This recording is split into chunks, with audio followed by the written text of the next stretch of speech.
So now we're going to talk about Rua's favorite exercise, the split squat. Guys, if you don't split squat, you should split squat. Why? Well, first of all, Well, there's so many variations, right? There are so many variations. You've got Bulgarian split squats, you've got rear foot elevated, front foot elevated, walking split squat, jump lunges.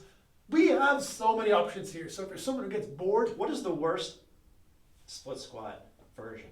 What is the one that you would have someone do if I hated them, if you hated them, or which split squat variation would be the least biomechanical efficient? anything bilaterally loaded. You put a barbell on my back in a split squat, you're wasting both of our time. And I know someone's going to have hurt feelings from that, but bear with me. Okay, we will bear. Okay? So I love split squats for so many reasons, apart from the fact that they're just fun. Especially if you don't like them, it's even more fun for me as your trainer, because I'm the sadist. But from a practical perspective, people talk about gait, we talk about locomotive motion. I would point out a lot of people who are bilateral minded, like they love deadlifting and squat, they will make fun of split squats like it's the biggest sissy thing ever. Yeah. I mean, this goes back years ago that I used to read it, and there was always this contentious fight between what's more effective, bilateral single limb training. Yep. Most of the research that I've seen on the subject shows better hypertrophy and better strength gains from appropriate single leg training. And because you can the limiting factor is not the low back strength of the core strength that people say. Yeah. So you can get a lot more load per leg. Obviously it's less time efficient. Yeah. But it's also easier to do in my opinion. And if you're an athlete, again, unless you're a competitive squatter, which is fine, maybe there are better ways. And you're generally not playing a sport with, again, two sides of the body doing the same exact thing at the same time. Exactly. It's closer to more. It's much more asymmetric to normal human movement. And even if you were, I'd still prefer to have most people do a half field squat for a variety of reasons. But that's not a topic for today. Okay. Split squats. Okay, if you're a human being who moves, which if you're watching this, I'll assume most of you are, what should be happening is we should have asymmetric movement as we walk. As we step forward on the left foot, the right foot will be behind, and the right foot is going to come in front. So front leg, front hand, and be opposite, and they'll swap, swap, swap, if we move well. Okay? As one leg is behind and the other arm is behind, the opposite side, and vice versa. Now, how most people split squat, lunge, and all of those other variations is absolutely dreadful. They talk about being great for sports, great for running, great for power, and they do this. Yeah, we talk about rigidity, we talk about athleticism. Yeah. Athleticism and consistent and permanent rigidity, they're opposite ends of the spectrum. Right. You can't be athletic if you're always rigid, it's just that simple. So when we're walking, we have to yield, we have to let go, we have to compress one side that accepts gravity and ground reaction force. Now, that side, for our purposes, is loaded. The side that's swinging if we're doing a walking lunge, or a side that's pushing if we're doing a static one, is exploding or exploded. Make sense? The reason I say that, the loaded side is compressed, the exploded side is expanded in the thorax. Narrow thorax, wide thorax, same with the pelvis. Okay? Fairly simple there. Yep. You get very little argument. Now, you asked me what's my least favorite or the worst of those movements. Why the hell would we put a barbell? Or even two dumbbells, by the way. Two dumbbells is more defensible, in my opinion. But a barbell on someone's back, we're going to get you having this asymmetric movement, and we're going to force symmetry. If I put a barbell on someone's back, I better see one side of that barbell dip every time I step. Right. Which, by the way, will be very uncomfortable and probably not that safe. Right. And potentially create all sorts of torsion issues, which, not right torsion issues that we talk about, but different torsion issues around joints we don't want to deal with. Yeah. There are better ways. Yeah. Okay. You don't want shoulders. So the way I know someone's neck breathing immediately is if I put them on one leg or the other, doesn't matter, let's just say the left leg, and I have them take a breath in. If I see both shoulders go up at the same time, they're using their neck and extending their back. I need to see one shoulder go up and one shoulder go down. So it's just, that's normal human movement. The moment two go up at the same time, the only way you can do that is through extension, which is also going to lead to forward head neck posture, which we know we do not want. Exactly. And we've talked before about the minotaurs, the head forward people, okay? Even as we're moving forward through space, the head does not lead the charge. The foot typically does, the head follows and lands above it, okay? When we have a bilateral implement, a barbell, and we move, we're forcing symmetry here, unless we're getting this weird lean, which is a problem in and of itself.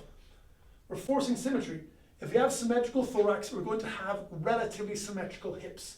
We're discounting a whole half of the gait cycle, the locomotive motion cycle, we're not allowing yourself to compress the side of the pelvis because I can't, if I'm extended here, if I have a bar on my back, I cannot tuck this pelvis appropriately. It'll be very, very limited in what I can do. It can't be because I cannot create tension with the internal obliques, with the transverse abdominals, with my adductors, with my butt crack glute, which we talked about earlier, with my hamstrings. It cannot happen. So, now that I've ruined that for you, let's talk about what should happen. In the ideal world, and again, we're not going to break down every single phase of forward locomotive movement or gait as you may know it. We're not going to do that because that's a long video in and of itself. Right. But this is an early left stance. My sternum is oriented left, not rotated. It's a passive motion. And I say that, this is what should happen. This is very, very relevant. When I step left, as this femur travels back a little bit and the pelvis is tucked, if you imagine the internal oblique span here to here, right? If I push the femur backward and these stay the same length, they pull a rib cage down and back, which actually gives me this level of rotation, which moves the sternum. I'm not doing this and trying to turn my body. In the same way in a split squat, what we want to do from the very get-go is tuck the pelvis of the lead leg and pull that hip slightly back. Automatically, that turns my sternum over that side and gives that stack we talked about earlier. That will also turn the pelvis. That's or exactly the it. pelvis, however you want to. So that's over the next thing. over the stance leg. And this is a big thing we can talk about with valgus, by the way. Because split squat is what valgus really is. It's someone getting to a split stance variation, but that's a long discussion too. So as we're here, if this is my sacrum, and Neal just did a beautiful job actually demonstrating there. As I tuck this pelvis, this sacrum will orient towards this side. Okay? So this looks like it's internally rotated and adducted, but relative to sacrum, it's not. It's actually abducted and externally rotated because the tailbone moved this way. So even if this comes mostly over, it's still more externally rotated than it usually would be for most people. I hope that makes sense to you guys. Don't worry about it too much if it doesn't. It's called being on the left leg. Yeah, that's exactly it. It's left grounded. And That's it. what I tell people all the time, if we're doing a good split squat, you should be able to take your back leg off the floor without changing position. Right? You're talking about without losing. I mean, without changing position in anything but the leg, really. So if we're here, what I want, we're in this nice split stance.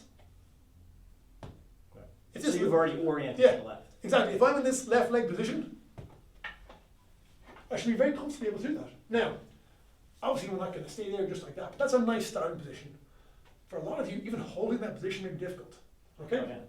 Now, Well, because a lot of you, if you haven't into done that left PRI leg. work, you may be overusing hip flexors to stabilize. The moment you pick up the right leg, this pelvis might come forward again. That's why PRI techniques are always teaching So you to get this beneficial. back and learn how to hold it back as this right leg comes through the air. That's the pattern that we're trying to give. We're doing that very well on the right side. We're not doing it very well on the left correct. side. We have to For learn some how of to- you, on neither. yeah, Especially the strong ones. Yeah, yeah. You know. So we have to learn how to keep that left side back as we swing the right leg forward, which is what he was just doing.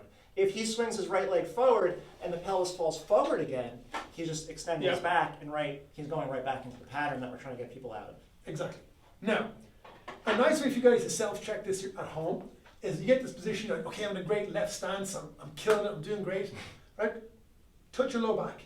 If the left low back muscles are on, you're not. For some of you, that may mean you're just getting too much weight in the forefoot. So again, weight in the outside heel, contact with the base of the pinky, base of the big toe, and pad of the big toe.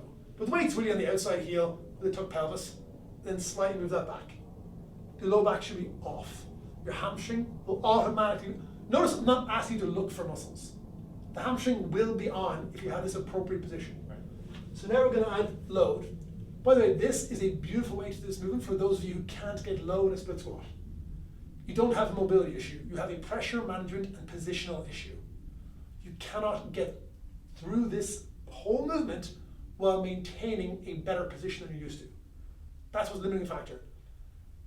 Mobility is the whole thing. We can talk about that, but that's a long discussion. It's a waste of time. Mobility training is a waste of time. I said it. Hurt feelings, please. I agree. If you want to know why, we can do something about that later. So, very simple. We're in an early left stance. And we're, as I discussed, go back and watch it if you forgot what that was. we're going to use a load on this side. Why are we using a load on this That's side? a great question. Okay? You usually, I would say, probably usually see it in the other hand. A lot of people do it on this hand, a lot of people do it on both. This is a side that's bearing ground reaction force and gravity, right? Why are we going to try to pull ourselves back to the side we're trying to get off of? It makes literally zero sense. Could you say that you're trying to engage the left abdominal? Oh, absolutely I am. Yeah. Well, but I'm saying, so could you make the argument if I have it in Oh. my right hand, I have to I'm trying to use these engage left left down so abdominals? I don't get pulled down on the right You side? could, but why would you? I'm just asking you the Yeah. question. Yeah. Why not? Basically, if we're trying to experience decompression on our right side, why are we giving ourselves an implant which will pull ourselves down to that side? Sure, we can overcome it. That's what I'm saying. Yeah, we can absolutely overcome it, but we're going to push ourselves towards, like if we're trying to use this to apply this later to sports, to athletic movement, we're basically just putting ourselves back into a bilateral position. And we want to have rhythm. We want to have the ability to compress and decompress. What you're doing here is you're confusing yourself. Okay. I don't mean you specifically. I mean Yeah. anybody who's trying to get compression this side, they go, oh, let me compress this side. Then just do a regular squat. Why are you doing a split squat in that case? It doesn't make any sense. Okay. There is, in my opinion, and I know some people disagree with this, no added benefit to it. Some people will cue to reach around with that side. I disagree with that. The pelvis tuck and the femur moving backward as we squat down, that should move the sternum to where it should. There's no rotation here. There's no let me turn. That is extension. And it's going to be extension on both sides. This should be passive if you tuck the pelvis and pull the hip back as you go down. And of course, you are using the ground. Whether you realize it or not, the ground is orienting you to that left side. Exactly that. Right. And a lot of this comes from, again, this leg should be able to come off the floor, the right leg if you're on the left leg. Right. Now, again, this part is optional, and I'll show you why later, but we've talked about it a little bit before as well. The right big toe rather here should be pushing backward and right to help us get further left. If you palpate the outside of the right butt, that will be on if we're pushing back into the right. It's still not bearing weight, by the way. I'm not leaning on this side, Okay. because I just never saw the point of that. Why we're doing a bilateral stance, asymmetric movement? Just go back to a bilateral movement. Okay. There are times that it's appropriate for people who don't have mid-stance gait, but that's a different discussion to today. So we're here, big tuck in the pelvis. We're going to slightly pull that hip back. We're pushing back and right with the right toe. And all we're going to do as we go down, we're going to keep the weight on the lateral heel, the outside heel.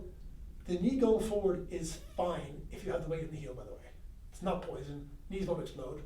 But what we're going to focus on is pulling the femur backward. Easy. You just sink it down, and down you go. That's it. Don't try pulling the knee in, don't try pulling the knee out. The knee has several rotational phases it goes through in any knee flexion moment or any knee flexion movement.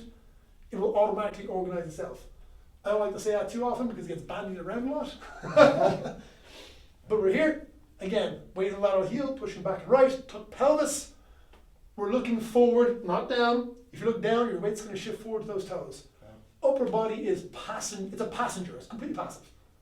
It gets oriented, up we come. Staying tucked here. Now, That was completely passive. He's not doing anything with his upper body. It's just going Like- down. now the reason I say this should be able to come off the floor, a single leg squat should look the exact same. That's it, that's balance, by the way. Right. Balance is not active. Balance is organizational efficiency. I'll have to think about that. Well, you know, from the perspective there, this balance is very, very passive to me. I don't have to think about it at all because schnoz or sphenoid is above sternum, sacrum, foot. Yeah. So ground reaction force and gravity is keeping me where I need to be. Okay. That's all. I want to see if I'm on my hands, it's the same thing. If I'm on my hands not, it's let me do as little work as possible. Right. What if someone was in forward head posture?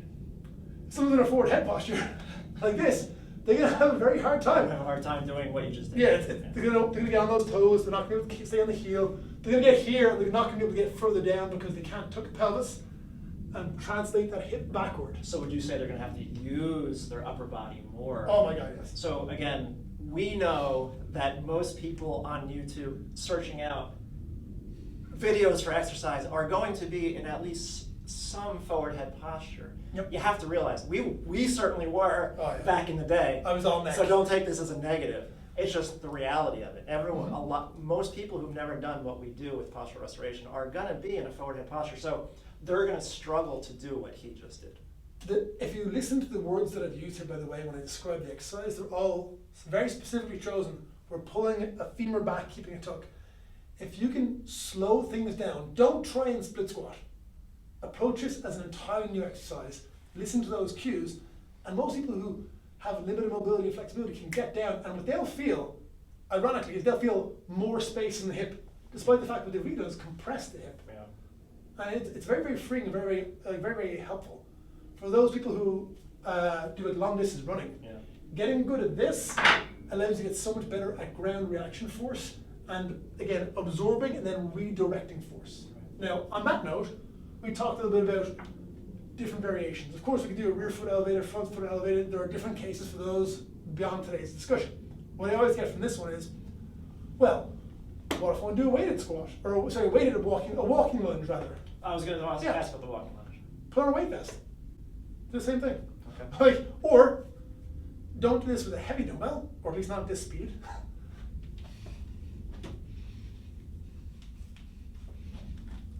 Magic, right? Right. Just change hands. That's it. Because I remember reading, again, when I used to study this a lot of people were against forward lunges because of this intense, but that's Yes. not what you're doing. Not at all. No, you're not doing this. You need to just travel forward a little bit. Yeah, but it's different than his entire body, upper body is not coming forward as he it's actually does going backward.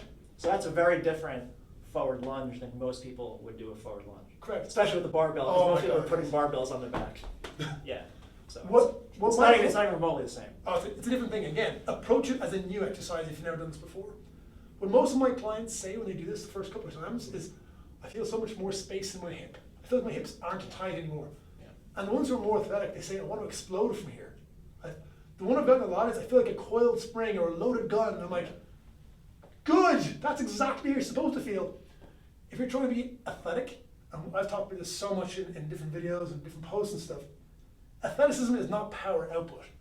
It's power generation, and then transfer and preservation. Can I generate power here, get the whole of this hand? That's an athlete. Somebody can just generate power and then it goes wherever. They can't get to another limb. That's not very helpful in almost any circumstance except for the gym. Right. Like, that's just, okay, I'm great at leg pressing.